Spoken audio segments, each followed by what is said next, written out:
বেরিয়েছিলাম আমার শহর জলপাইগুড়ি থেকে। জলপাইগুড়ি থেকে সোজা চলে গিয়েছিলাম শিলিগুড়ি, সেখান থেকে দার্জিলিং মোড় হয়ে সুকনা, এখান থেকে চলে যায় রোহিণী মোড়। এই মোড় থেকে ডান দিকে রোহিণী হয়ে কার্শিয়া এবং সোজা রাস্তাটি গাড়িধুরা হয়ে দুধিয়া।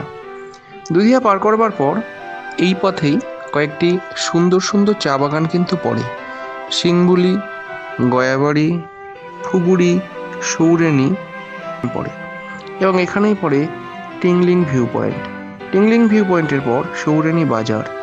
সেখান থেকে আমরা চলছিলাম মিরিকের দিকে, কিন্তু যেহেতু আমাদের উদ্দেশ্য মিরিক ছিল না, তাই আমরা মিরিকের আগেই যে তিন মাথা মোড় পড়ে সেখান থেকে বাঁ দিকে মিরিককে বাইপাস করে চলে গেলাম।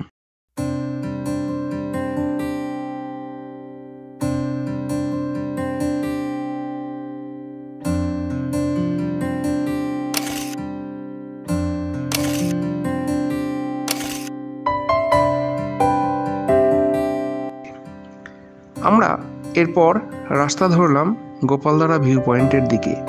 এখানেই রয়েছে 100% অর্গ্যানিক চা বাগান ওকাইটি, খুব সুন্দর চা বাগান এটি। এরপর গোলপাহাড় এবং গোপালধারা ভিউ পয়েন্ট। গোপালধারা পার করে আবার আমাদের যাত্রা শুরু পাইন ফরেস্টের মধ্যে দিয়ে কালো পিচের আঁকাবাঁকা রাস্তা ধরে। গ্রামটির নাম বড়ই অদ্ভুত, 26।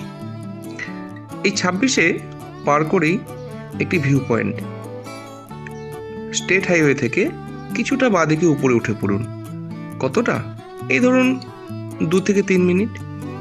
এবং ওপরে ওঠার পর আপনার সামনে এক বিস্তৃত ভ্যালি নজরে আসবে, যেখানে দাঁড়ালে আপনি সামনে অনেকটা হেঁটে যেতে পারবেন। নিচে ঢালু পাহাড়ি ঢালবে আর চারদিকে দেখতে পারবেন শুধু পাহাড় আর পাহাড়, একেবারে 360 ডিগ্রি।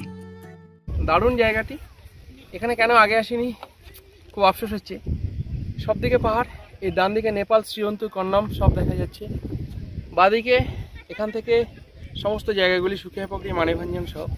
সবচাইতে বড় ব্যাপার কাঞ্চনজঙ্ঘা দেখা যাচ্ছে বিকেলবেলা, অনেকটা সাদা, আর চারদিকে পাহাড়। এই জায়গাটা অনেকটা উপরে, খুব সুন্দর লাগছে, খুব সুন্দর। কেউ এই জায়গাটিকে উত্তরের কাশ্মীরে বলেছেন।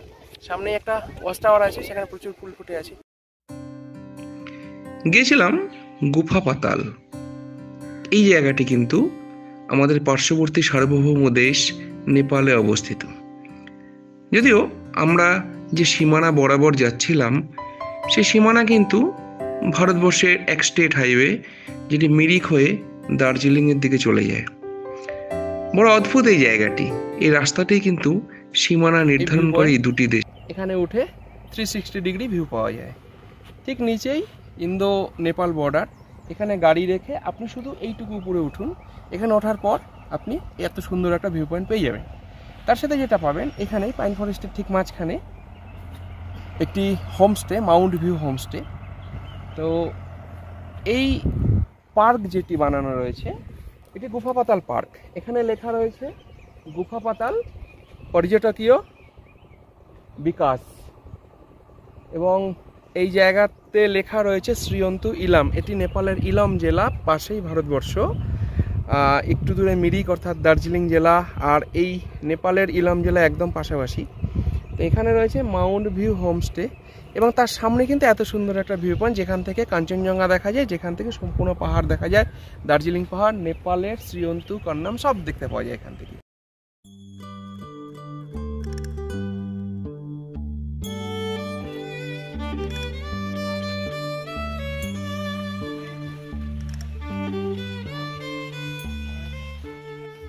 नमस्ते, कैसे हैं आप?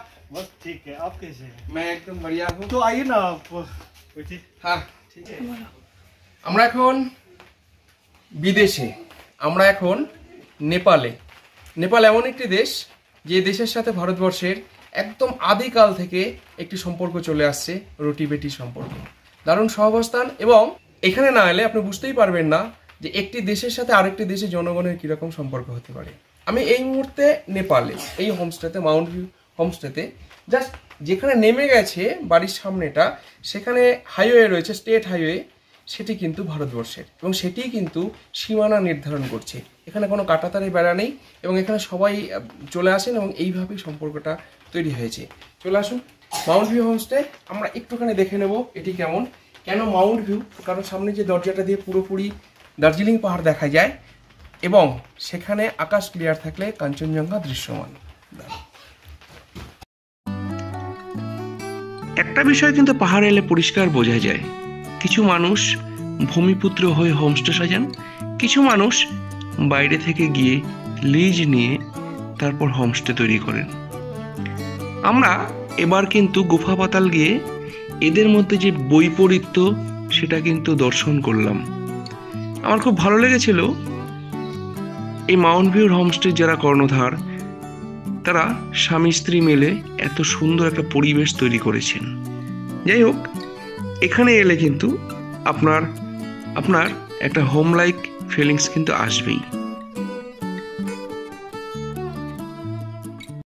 আমরা এখন বসে আছি মাউন্ট ভিউ হোমস্টে গুফা পাতালে।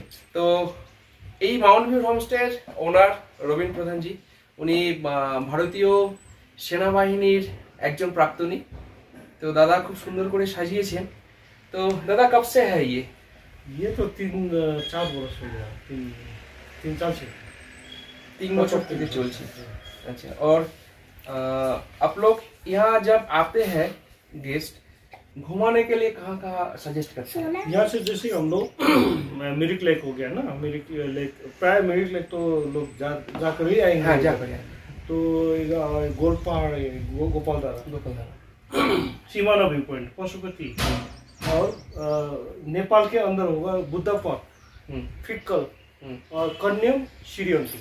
আমরা গতকাল বিকেলে যখন এসেছিলাম তো তখন বৃষ্টিটা শেষ হয়ে গিয়েছিল। আমরা কিন্তু এসে কাঞ্চনজঙ্ঘার কিছুটা ভিউ আমরা পেয়েছিলাম, এবং তখন আমরা ওখানে বসে সানসেট সূর্যাস্তটা কিন্তু দারুণভাবে উপভোগ করেছি সন্ধ্যা পর্যন্ত। তো এটা নিজেই একটা ভিউ পয়েন্ট, এবং ভিউ পয়েন্টের একদম উপরেই এই হোমস্টে। তো শুনলেন দাদার থেকে এখান থেকে नेपाल যাওয়া খুব সহজ। तो गाड़ी का बंदोबस्त आप लोग कर देते हैं? गाड़ी का तो जैसे कि आप बोल रहे हैं ना, शेयर वाले गाड़ी मिलेंगे यहाँ पर, जो गाड़ी होगा, और रिजर्व भी होगा और शेयर गाड़ी भी होगा से मिलके। जी जी। और ये दार्जिलिंग टी और अच्छा लगेगा हमको, हमको भी अच्छा लगता है। लोग बोलते हैं ना ये चाय भी बहुत अच्छे चाय है। আমরা সন্ধ্যাটা কাটিয়েছিলাম এই ভিউ পয়েন্টের উপরেই বসে, সুন্দর সূর্যাস্ত দেখলাম। তারপরেও অনেকটা সময় আকাশে কিন্তু রক্তিম আভা ছিল, সেটিও আমরা অবলোকন করলাম। মাউন্ট ভিউ হোমস্টের নিচে রুমগুলো রয়েছে, উপরে রুমগুলো হবে, দেখতেই পাচ্ছেন উপরে রুমগুলো কিন্তু সব বাংলো টাইপের করা হবে, সুইস টাইপের। এবং সবচেয়ে ভালো জিনিস যেটা, এই হোমস্টে এখানে কিন্তু পাইনের জঙ্গল, আপনি এখানে অনেকটা সময় কাটাতে পারবেন। এবং পাইনের জঙ্গল মানেই পাহাড়ে এসে এটা একটা আলাদা মাত্রা আছে। এখানে গুফা পাতাল পার্ক, পার্কের ওই পাশেই বিস্তীর্ণ ভ্যালির মতো যেখানে আমরা দেখিয়েছি, এবং সেটা একটা ভিউ পয়েন্ট, এবং সেখানে দাঁড়িয়ে পুরো চারদিকে 360 ডিগ্রি পাহাড়।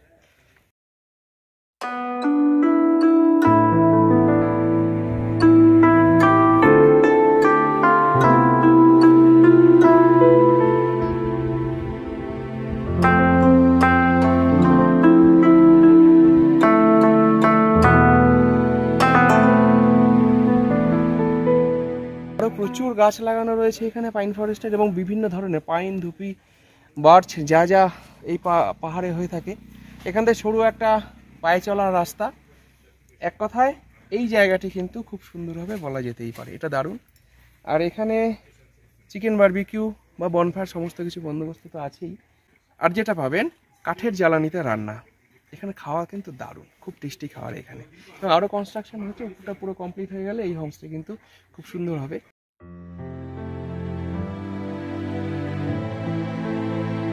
সকালবেলা পৌঁছে গেলাম গুফা পাতাল পার্কের ভেতর।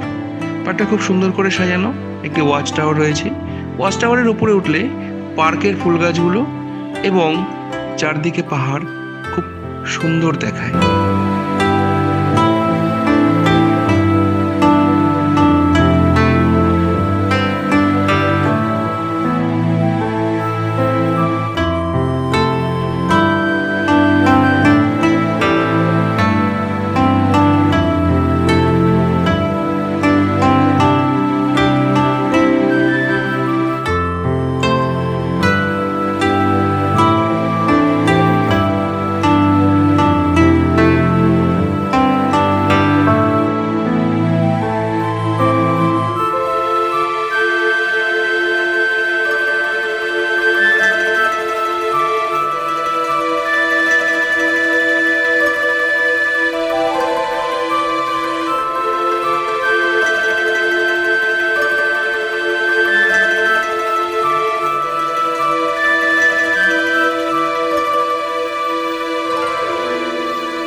আপনি যখন কোনো একটি নতুন জায়গায় যাবেন, কয়েকটি জিনিস কিন্তু আপনাকে মাথায় রাখতেই হবে।